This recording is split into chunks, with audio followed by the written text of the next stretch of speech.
Body here, check it out. A black and yellow Charvel. Is this part of an EVH Art Series from 2004? No, it's not. It's a guitar that I put together back in 2004, 2005. When Van Halen got back together with Sammy Hagar, Eddie started working with Charvel, and they came out with something called the EVH Art Series, and it consisted of 3 guitars: the red, white, and black, the white and black, and then the black and yellow. And I always thought this just looked incredible.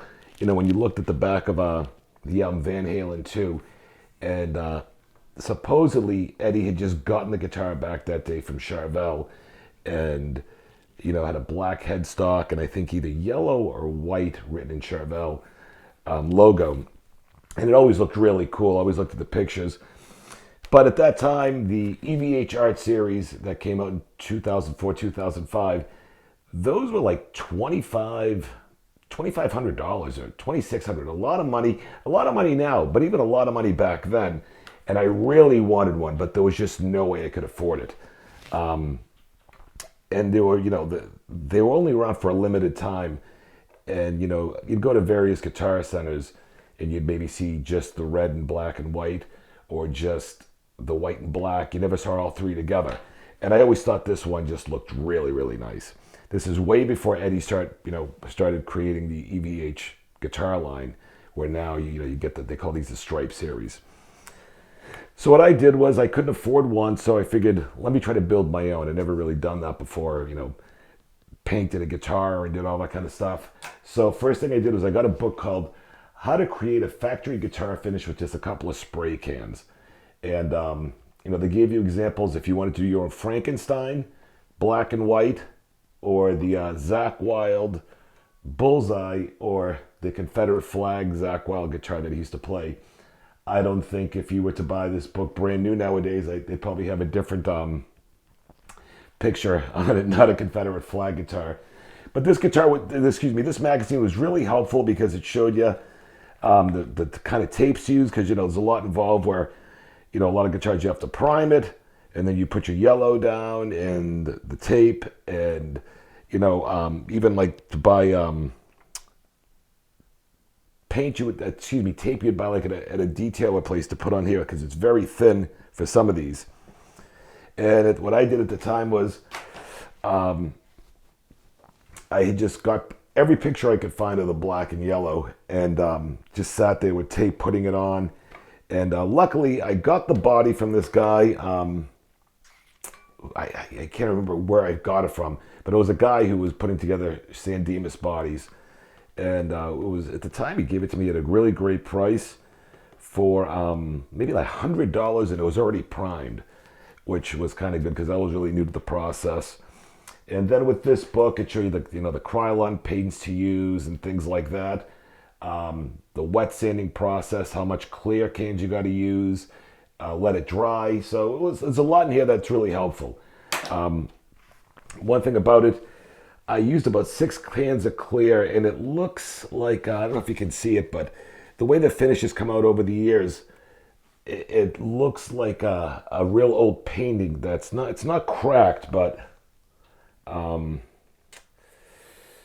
it could look a lot better. So if anybody's out there who's done this process before, I'm just wondering, do I wet sand it and then maybe put clear on it again and then rebuff it out? Any suggestions, please leave a comment below or email me. But let me just tell you a little more about the guitar. A real Floyd Rose.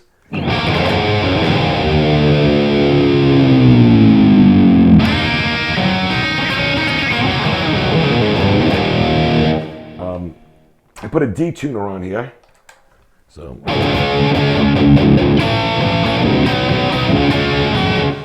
And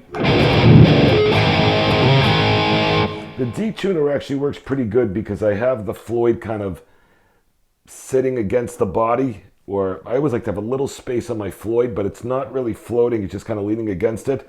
So when I pull the detuner, the whole thing actually kind of stays in tune pretty good, as opposed to a pure floating tremolo.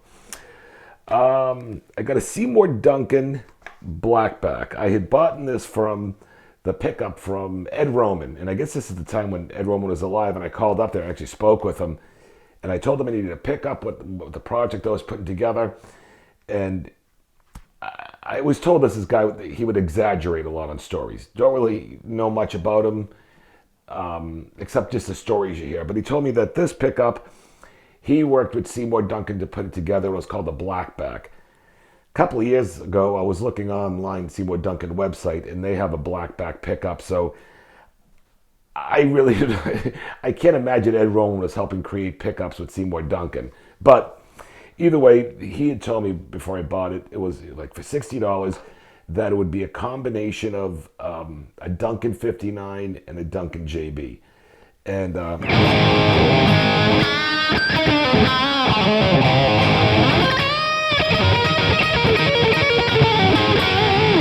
I think it sounds great. I really like it a lot. Let me put something a little bit heavier so you can hear it.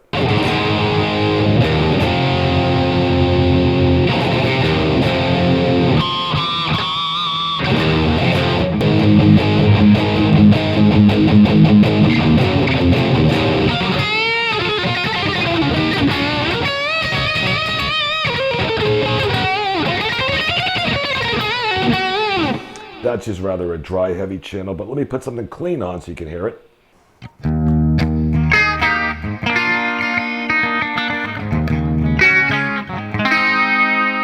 Sounds nice.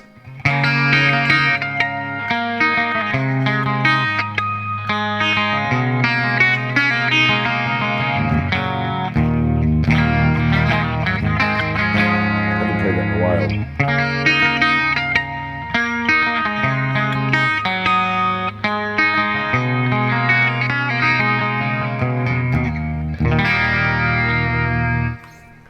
So that sounds pretty good. Let me put it back to the regular kind of dirty sound that it had before.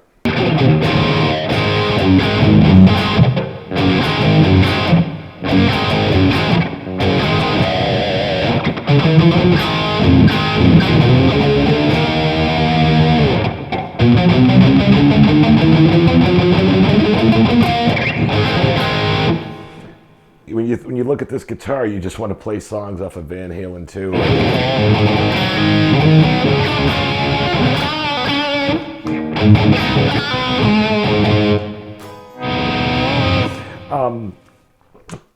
Just like, you know, his original one, it has just a tone. Well, one volume, but I put the knob that says tone on it. I put a low friction volume pod. I think I probably put a Burns on there. So it's nice body. I think I believe it's an alder body. Not too heavy. Just actually kind of a light guitar. Actually lighter than some of my other Charvels. The neck I got from Warmoth. This is way before Warmoth even had a website. So I called and talked to them and told them what I was looking for. It doesn't feel like my Charvel necks. It's a tinge wider. And it's got a little meat to it. But it's not bad. It's comfortable. I mean, I've had it for a long time. If I didn't like the neck, eventually I would have switched it out to something else. But it's nice, 12-inch radius, medium jumbo frets.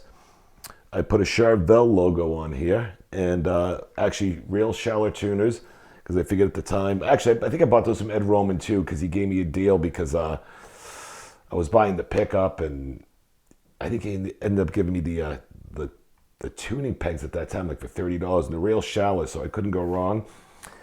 On the EVH series, one thing they did have, EVH Art Series, over here they would have like a hologram sticker, and I believe it said like EVH, you know, the EVH with a circle, and maybe Art Series or something. It was one of these little decals. If you're looking for one of those EVH guitars today, I think they're probably going for $5,000 if you can find them. And then what Eddie was doing at the time, when he would sell his guitars on tour, so he'd actually stripe them up himself. He'd write the date of the show and where it was played, and then they'd auction them online for charity or something. This is really nice. I mean, you can get now an EVH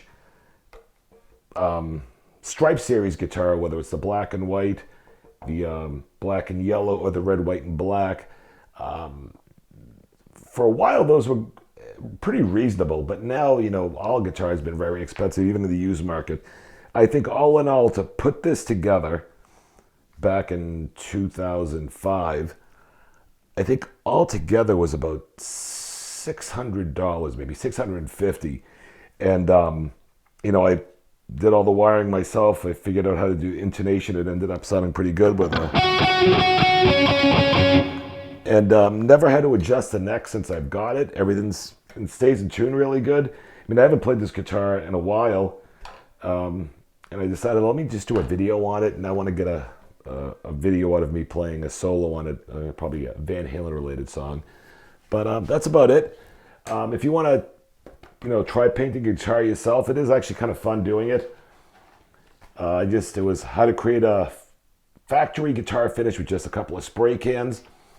Also, if you do want to have guitar painted, or you want to put a project together, my buddy Matt paints guitars. I'll put a link for his email below. You can reach out to him, and I think he's pretty fair on prices. And if you saw that guitar video I did a while ago of a 5150 Kramer replica, he actually did all the paint work on that, and that thing is just great. It's just like glass when you look at it.